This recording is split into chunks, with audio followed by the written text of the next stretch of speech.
Hi everyone, Jacqueline here. So it's another rainy day in Saskatchewan. The sky is threatening again, so I thought I'd give you a quick update on how my hostas are doing, and maybe if it doesn't start raining on me, I can show you what's happening with the Delphinium.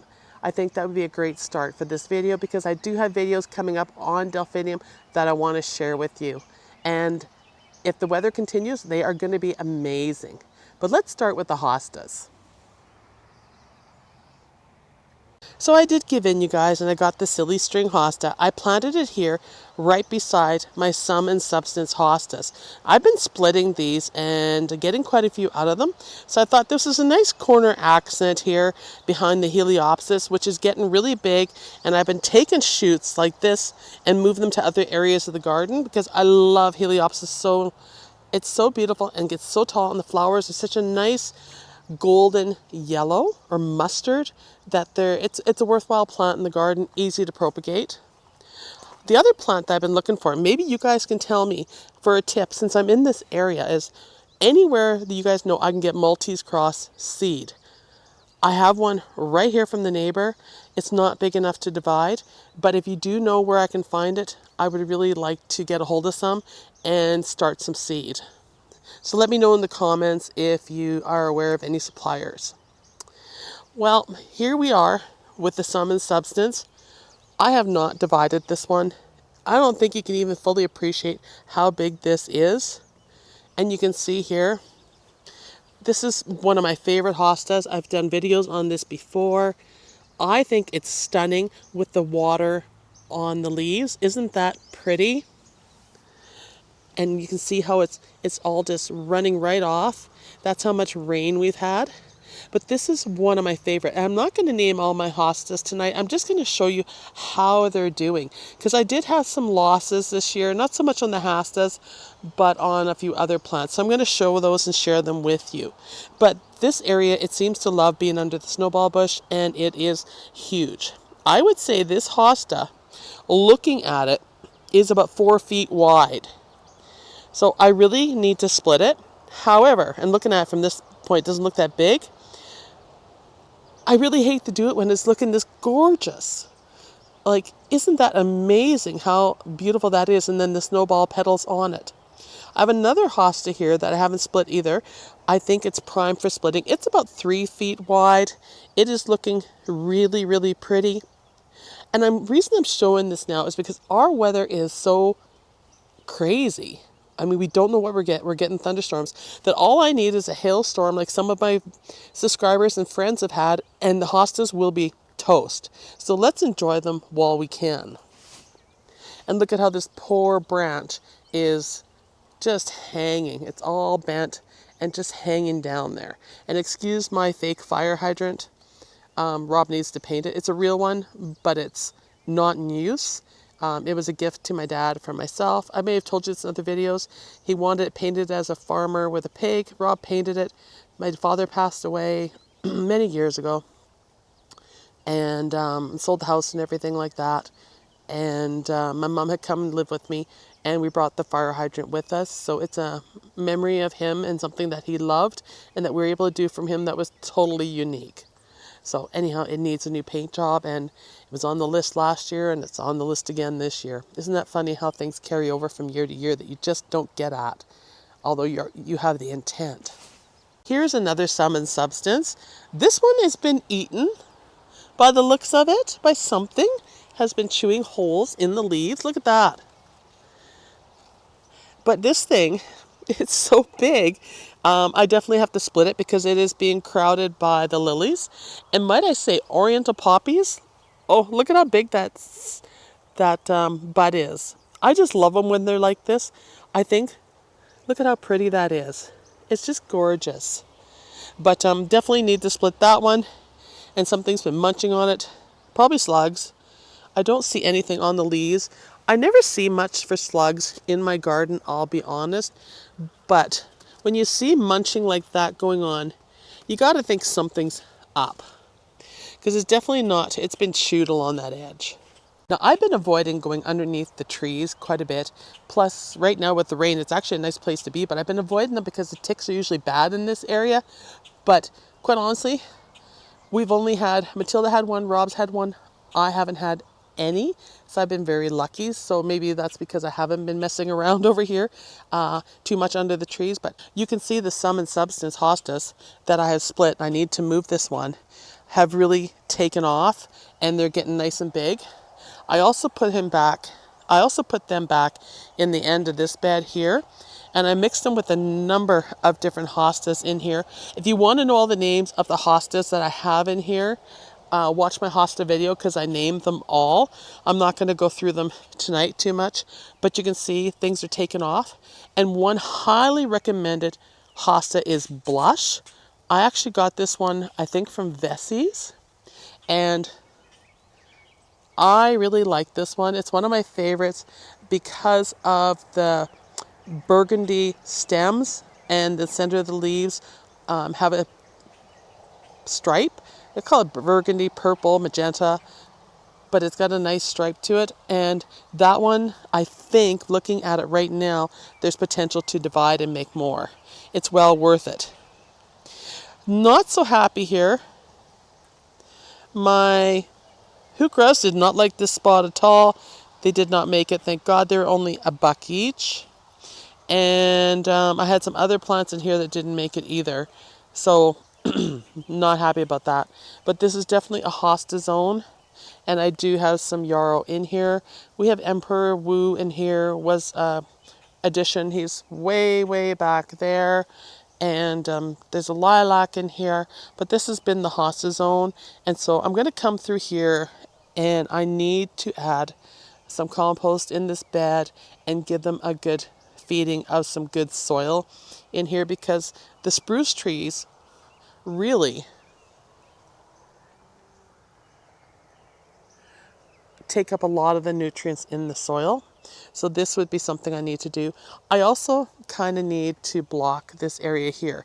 Now, I do have a couple clematis back here that I need to train up to the fence, but I need to put some other things in here on the fence to hide this. It's not too bad right now, but it can be bad with stuff being parked in the alley.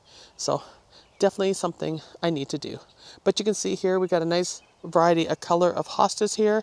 Not a lot of green and white ones, a little bit that I've split and put in here that have not really gotten too big, but it'll be pretty when it fills in, and this will probably take, I figure, another 2 or 3 years to get nice and full. And I do have some of the smaller hostas in here as well, and I need to add to that. So these ones along the edge, these hukras I've dyed that I haven't removed yet, I'm going to put some of those smaller hostas in here because this is full shade. A stilby would be nice in here as well, which I haven't added any of those yet. I've got a lot of sedum in here though. You can see it, and I'm using it as a ground cover in this bed just to fill it in. I might also add some bugleweed in here to help fill it in. Did add these hostas last year along the deck here. This area here, you can see, I want to put all dirt in here and fill it full of hostas, so that's on the list. Some of my oldest hostas are in this area right here. I had 2 sum and substance big ones here. You can see one is really small. The tree did fall on it. This one I should split, and these 2 also should be split, but I haven't gotten to it. With all this rain, it's just brutal trying to get to this. But I'm really hoping that will come back once we get the rest of the tree out. You can see where we had to cut it here, but we are taking all 3 of these trees out in this area next. So that's kind of a summary. The hostas are the hostas, the daylilies, the shrubs, the evergreens, the grass, it's all enjoying the weather, which is nice. Let me show you some new ones I want to add, new to me, that I want to add to the garden. Here are the hostas that I'm going to plant this year when it's a little drier, so I'm not digging in the mud. I got 2 Royal Standards here, and I really like the height of these. I mean, these are good in zone 2, which makes them super hardy for my garden, and they're really quite beautiful and tall, so that'll be something different. I have a bit of a problem here. I got 2 blue angels here. I think this one here is correct with the leaves and everything.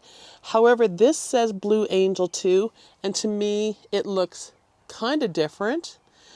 But like, you guys tell me, are they the same plant or not? Because like the markings on the leaves are indicative of it, but there's no real blue tone in this one, so it might have been mislabeled. But I'll plant them both and we'll see what happens. I have Cybodiana elegans here. I'm probably not saying this right. You can correct me in the comments for that one. I like the shape of the leaves. It's more of a heart-shaped leaf, and I think this will be pretty. I like the texture of it too. It's kind of got, this one in particular has kind of some ribbing on it. We have William. We have Francis William here that is already in flower. It's got a nice yellow on the leaf. It has seen better days, but I think once it's in the garden, it'll perk up. And then finally, I got Dancing Queen here. Dancing Queen was on sale. It was a bit beat up, so I got it cheap. And it's already sending out new shoots, so there's hope for it yet. We'll see how it does. If it does okay and those shoots come up, then I'll pick off that leaf. But I'm hoping that that yellow tone is more the color of it in the garden. I think that'd be a nice contrast. And I think that yellow tone looks nice with the Francis one there, right there. So they might be good together. So those are the hostas that I'm going to add this year. I was really excited to find Blue Angel. I've seen that it gets really, really large, and I like the giant ones like Sum and Substance, one of my favorites. So I think Blue Angel, if it gets big, it'll be gorgeous in the garden as well. I'm not going to put these in that hosta area. I'm going to add smaller hostas there. I'm going to put these in brand new areas that are going to be developed. So that's why they aren't in the ground yet. It's just too darn wet. So enough with the hostas. I kind of give you an update what's coming and how they're looking. I want to show you where the Delphinium are at in the stage of growth they're in, because probably those of you that are in more of a northern climate are kind of in this stage as well, where your Delphinium are just starting to get to a decent height and they're starting to send up their flower stalks. So let's go look at them here. And I'm going to zone out so you can see. Here are my Delphinium. And you guys know every year I add a couple in here and I do start them from seed. So these all came from seed except for one I added last year, which was a dwarf. And you can see what we're getting here. Now my Delphinium, we're just starting to stake them here. So because I have such a bunch of Delphinium here, they do need to be staked well. So we're starting the process by pounding stakes in with a sledgehammer, and then I'm going to string them to keep them up, because these will be well over 8 feet high by the time they go into bloom. And that's kind of, they're exceptional, to be quite honest, because they're so protected here. They love it. So I need to get these done before we get a storm and it takes them down. But you can see, and ignore my pot there, I've got to repot that and use it. But you can see here we're getting shoots on them. This one's already about 5'7", 5'8" high. So you can see we're getting some really good height. Really nice foliage here. Should put on quite a show, but definitely needs staking. And these are the Pacific Giants that I have in here, in every color going. These are my absolute favorite, and I have some in the front. I recommend always starting these from seed, because they don't need all the fuss of growing them in the house. I did start some in the house. I put them around the gazebo. I was not impressed with doing it that way at all. And we're about to have the train come through, so I'm going to stop videoing. So you can see here some of the taller ones on this side of it.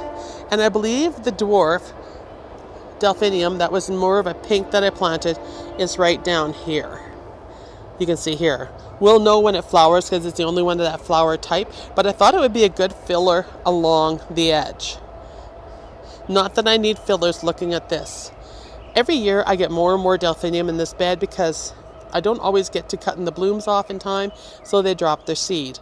I also like to let them drop seed, so I might pick a particular color and just let it drop.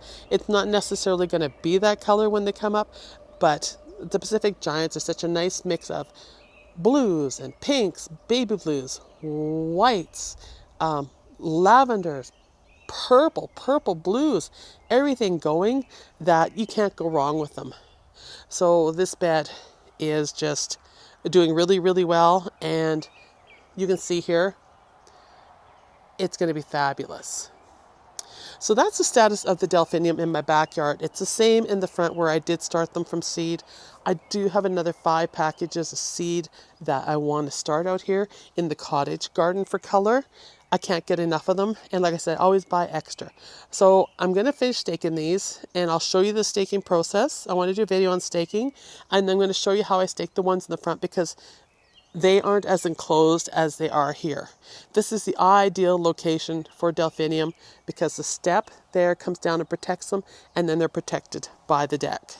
Now this won't be forever, because this deck is going to go bye-bye eventually here, because I'm tired of staining decks and I want a ground level patio.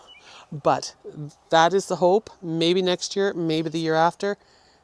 You know, we always have these big projects, but our summers are so short that we just don't always get to them that fast. So anyhow, I'll be coming back with a video of this as long as we don't have anything happen to them, and I'll show you the beauty and how nice they are this year compared to previous years that I've shown videos of them. I think you'll be amazed at the flowers that we're going to get this year. It's a good season for them because they're getting tons of moisture. So that's it for the video. I hope you enjoyed it, and I will see you in the next one. And hopefully it won't be raining and I can actually do some planting. Bye, everybody.